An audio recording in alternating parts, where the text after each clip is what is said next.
Hello NEET aspirant, आज के इस वीडियो में बात करेंगे एनसीईआरटी हिंदी वर्जन और एनसीईआरटी इंग्लिश वर्जन।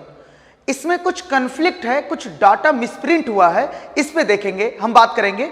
देखो, सबसे पहली बात, जब आप बायोडायवर्सिटी एंड कंजर्वेशन पे बात करेंगे, chapter number 15 biodiversity and conservation, page number 259 पढ़ेंगे, तो यहां पर सम एक्सट्रीम एस्टिमेट रेंज दिया है फ्रॉम 20 से 50 मिलियन, और जबकि वही आप हिंदी की एनसीईआरटी में पढ़ेंगे, पेज नंबर 285 पे जाएंगे तो यहां पर दिया है कुछ, देखो सम, यहां से कुछ चरम आकलन की प्रास कितनी है, 20 से 25 मिलियन। अब ये बहुत बड़ा दिक्कत हो सकता है अगर डायरेक्ट लाइन उठती है। अगर कोई बच्चा, बहुत सारे बच्चे हैं जो हिंदी एनसीईआरटी पढ़ते हैं, तो यहां पर क्या हो जाएगी, बहुत बड़ा दिक्कत हो जाएगा, बहुत बड़ा कन्फ्लिक्ट हो जाएगा, क्योंकि जब आप इंग्लिश पढ़ेंगे तो 20 से 50 मिलियन दिया है, और यहां जब आप हिंदी पढ़ेंगे, हिंदी वर्जन पढ़ेंगे, तो 20 से 25 मिलियन दिया है। अब देखो, हमारी बात पे क्यों विश्वास करोगे, हो सकता हो मैंने एडिट कर दिया हो, तो हम गए भाई, हमें जब ये दिखा तो हम गए ऑफिशियल वेबसाइट पे, इनके गए ncrt.nic.in। देखो हमने क्या सर्च किया है, biodiversity and conservation Hindi NCERT PDF, ये यहां पर है ncrt.nic.in, इन्हीं के ऑफिशियल वेबसाइट पर। और उसके बाद जब हम इंग्लिश में गए, हां, तो देखो यहां पर इंग्लिश वाला, चलो एक बार हिंदी वाला पहले खोलते हैं। देखो ये है हिंदी वाला एनसीईआरटी, हिंदी वर्जन एनसीईआरटी। यहां पर देखो डायरेक्ट प्रूफ दे रहा हूं, यहां पर क्या है, मिसप्रिंट हो सकता है, लेकिन इसको क्या करना चाहिए, चेंज करना चाहिए, या कोई नोटिफिकेशन इशू करना चाहिए। हो सकता है नोटिफिकेशन इशू हो गया हो, लेकिन हमें लगता है अभी तक मैंने वो नोटिफिकेशन हमें नहीं मिला, ढूंढ रहे थे। तो देखो यहां पर क्या दिया हुआ है, यहां पर 20 से 25, देखो कितना दिया हुआ है, 20 से 25 मिलियन दिया हुआ है। अब यहीं हम अगर इंग्लिश के एनसीईआरटी पे जाते हैं, देखो यहां पर देखो हमने डायरेक्ट प्रूफ दे दिया एनसीईआरटी के ऑफिशियल वेबसाइट से ही। देखो यहां पर क्या दिया हुआ है, 20 से 50 मिलियन। तो ये बात हो गई। हम चाहते हैं आप सब वीडियो को शेयर करेंगे ताकि ये चीजें एनसीईआरटी तक, ऑफिशियल एनसीईआरटी तक कोई ना कोई मेंबर देख ले, जिससे एनसीईआरटी ऑर्गेनाइजेशन तक ये बात पहुंच जाए। हालांकि हमने क्या किया है, हमने मेल भेज दिया है एनसीईआरटी को, एनसीईआरटी को हमने सुबह ही मेल भेजा था, पूरी हमने डिटेल लिखी है, कौन से चैप्टर किस सब्जेक्ट की बात कर रहे हैं, कि कौन से चैप्टर की बात कर रहे हैं, किस टॉपिक की बात कर रहे हैं, और कौन से हमने पेज, पैरा, कौन सी लाइन है, सब कुछ हमने भेज दिया है, फर्स्ट और सेकेंड एनसीईआरटी। और देखो हमने इनको मेल कर दिया है। अब ऐसे क्या होगा, अगर बच्चा एग्जाम में बैठेगा तो यही होगा ना, हिंदी इंग्लिश में कन्फ्लिक्ट होगा, फिर कौन बेटर, कंपेयर सब करेंगे। तो इससे बढ़िया है एनसीईआरटी ऑर्गेनाइजेशन जो है वो पहले से इसको करेक्ट कर ले। ऐसे कुछ और, यार मुझे लगता है एनसीईआरटी इंडिया की सबसे बेस्ट बुक है, जो कम बातों में बहुत ज्यादा बात बोल जाता है। गागर में सागर आपने सुना होगा, ये बुक बहुत ही बेटर बुक है।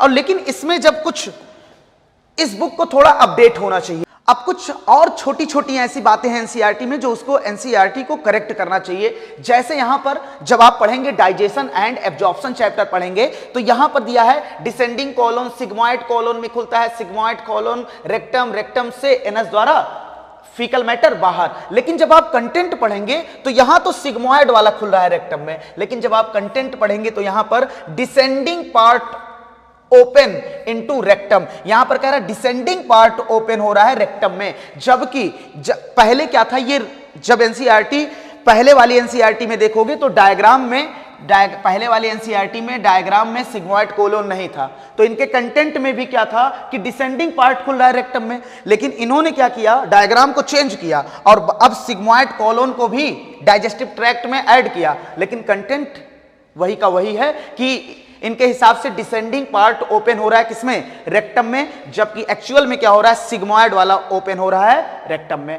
ऐसे बहुत सारी छोटी छोटी बात हैं जो एनसीईआरटी को सुधारनी चाहिए, क्योंकि ये इंडिया की सबसे बेस्ट बुक है, सबसे अच्छी बुक हम मानते हैं इसको। देखो क्या है उसके बाद, यहां पर जैसे दिया है नीला कुरंजी के बारे में दिया है, स्ट्राबिलंथस कुंथियाना नीला कुरंजी, ये हर 12 साल में फ्लावरिंग करता है।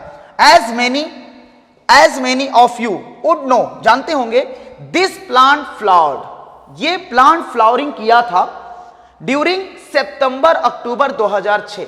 ये बात गलत नहीं है, सितंबर अक्टूबर 2006 में फ्लावरिंग हुई थी, लेकिन हर 12 साल में जब फ्लावरिंग कर रहा है तो यहां पर क्या होना चाहिए, 2018, क्या होना चाहिए, 2018 कि वो फ्लावर्ड किया था। या तो लिख दो 2006 फिर 2018, या फिर लिख दो, अगर 2006 ही लिखना है तो लिख दो सेकेंड लास्ट फ्लावरिंग 2006। लेकिन अगर आप रेसेंट में लिखना चाहेंगे तो रेसेंट में यहां 2018 कर देंगे तो ज्यादा बेटर रहेगा मेरे हिसाब से। हालांकि ये गलत नहीं है, इस बात का इनकार नहीं कर सकते कि 2006 में फ्लावरिंग हुई थी, और यहां कहीं भी नहीं लिख रहा है कि लास्ट फ्लावरिंग की बात कर रहे हैं। लेकिन अगर थोड़ी एनसीईआरटी अपडेटेड रहेगी तो बहुत अच्छा लगेगा कि यहां 2018 लिख दिया जाए ऐसे।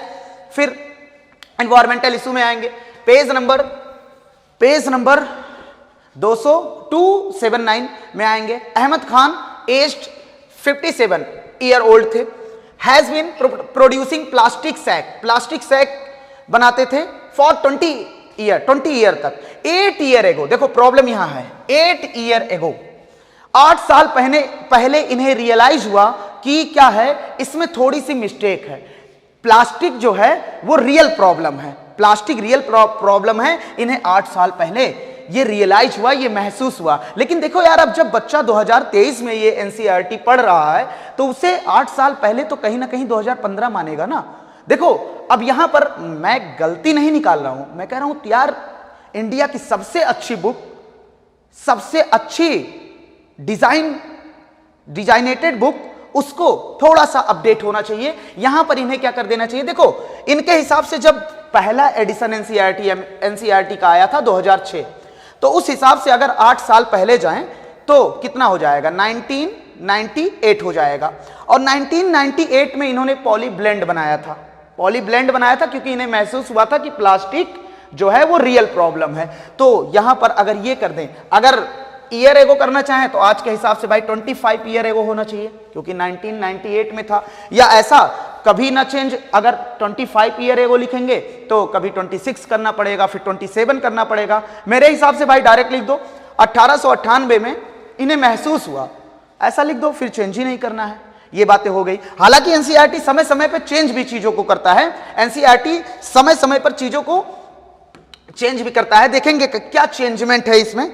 जैसे chapter 13 organism and population, page number 279 पे आप जाएंगे तो यहां पर पहले द ह्यूमन लिवर फ्लूक, उसे बोला गया था निमेटोड पैरासाइट, जबकि ये निमेटोड पैरासाइट तो एस्के हेलमिंथीज होते हैं, ये फ्लैट वॉर्म है। क्या है, फ्लैट वॉर्म। तो उसको अब चेंज करके, देखो निमेटोड को चेंज करके इन्होंने अब क्या कर दिया, ट्रिमेटोड पैरासाइट। तो एनसीईआरटी समय समय पर चीजों को चेंज करते हैं, लेकिन सब लोग बैठ के एक साथ ही सब कुछ चेंज कर दो, बढ़िया हो जाए। तो मुझे लगता है एनसीईआरटी ऑर्गेनाइजेशन हमारे मेल को पढ़ेगी और इस पर थोड़ा काम करेंगे और वो इस चीजों को चेंज करने पे थोड़ा फोकस करेंगे। धन्यवाद।